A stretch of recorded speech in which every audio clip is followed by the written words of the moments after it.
চীনের রেবার জিং এমন কিছু ছবি পাঠিয়েছে যা দেখে বিজ্ঞানীরা হতবাক। মঙ্গলের বালির নিচে এক প্রাচীন সমুদ্র তীর চাপা পড়ে আছে। এটি প্রথম সরাসরি প্রমাণ যে একসময় মঙ্গলের উত্তরাঞ্চলে সমুদ্রের জলের ঢাকা ছিল আর সেখানে জীবনের সম্ভাবনা ছিল।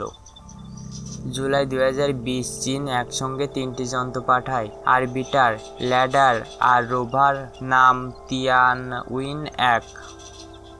ফেব্রুয়ারি 2021-এ মঙ্গলের কক্ষপথে প্রবেশ করে, আর মে মাসে ইউটোপেরিয়া প্ল্যানেসিয়া নামের সমতল অঞ্চলে অবতরণ করে।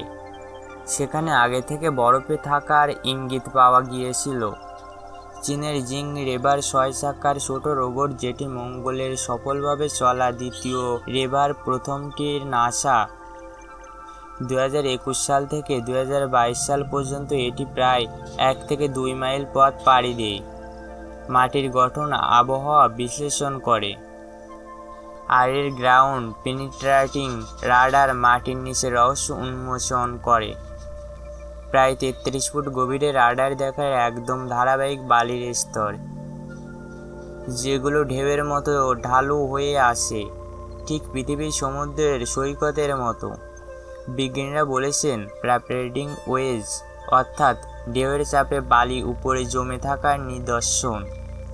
এই স্তরগুলো না আগ্নেয় না বায়ুবাহিত, বরং একদম সেডিমেন্টারি সৈকতের মতো, যা প্রমাণ করে একটি প্রাচীন মহাসাগরে মঙ্গলের উত্তর সমতল ভূমি ঢেকে রেখেছিল। এই আবিষ্কার দেখায় মঙ্গলে এক সময় স্থায়ী জলাভূমি ছিল, যা কোটি কোটি বছর ধরে ছিল এবং জীবনের সম্ভাবনা জায়গা। পৃথিবীর মতো সেই উপকূলীয় হয়তো জীবনের পানি, পুষ্টি আর সময় সবই উপস্থিত ছিল। জিনিংয়ের রাডার আরও 2টি বড় ভূখণ্ড খুঁজে পায়, যা হয়তো অতীতে সংঘটিত 2টি বিশাল বন্যা বা পলি জমাট ঘটনা নির্দেশ করে। তবে অগভীর স্তরে কোনো বরফ মেলে না, হয়তো সেটি অনেক গভীর বা ইতিমধ্যে বাষ্পীভূত হয়েছে। উপরের তিয়ানউইন-1 অরবিটার ধূলোঝড় পর্যবেক্ষণ করেছিল। 2022 সালে জিং ঠান্ডা ও ধুলোর কারণে হাইবারনেশনে যায় এবং আর জেগে ওঠে না। সম্ভবত সৌর প্যানেল ধুলোয় ঢেকে যায়। তবে চীন এখানেই থেমে নেই। তারা ইতিমধ্যে তিয়ানউইন-3 মিশন প্রস্তুত নিচ্ছে, যেটি 2028 সালে উৎক্ষেপিত হলে 2031 সালের মধ্যে মঙ্গলের নমুনা পৃথিবীতে ফিরিয়ে আনবে।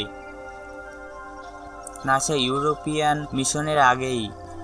এতে থাকবে রোবোটিক আর্ম, ড্রোন ও 6 পা বিশিষ্ট ক্রলার, যেগুলো ডিল করেও দূরের পাথর সংরক্ষণ করতে পারবে।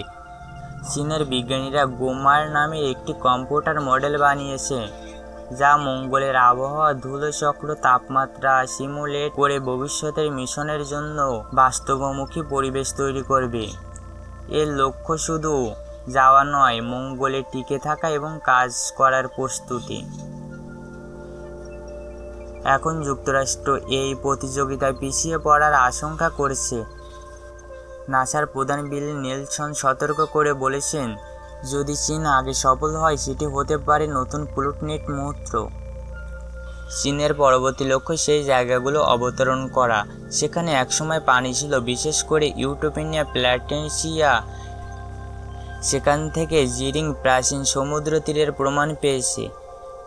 এটা হয়তো ভবিষ্যৎ জীবনের চিহ্ন খোঁজার কেন্দ্রবিন্দু হতে পারে। শেষ পর্যন্ত মঙ্গলে এখন প্রতিযোগিতা শুরু, প্রযুক্তি নয়। কে আগে পৌঁছাবে, কে আগে ঘর বানাবে। মানবজাতির পরবর্তী গন্তব্য লাল গ্রহ, আর খেলা শুরু হয়ে গেছে। বন্ধুরা, ভিডিওটি যদি ভালো লেগে থাকে তাহলে সাবস্ক্রাইব করতে ভুলবেন না।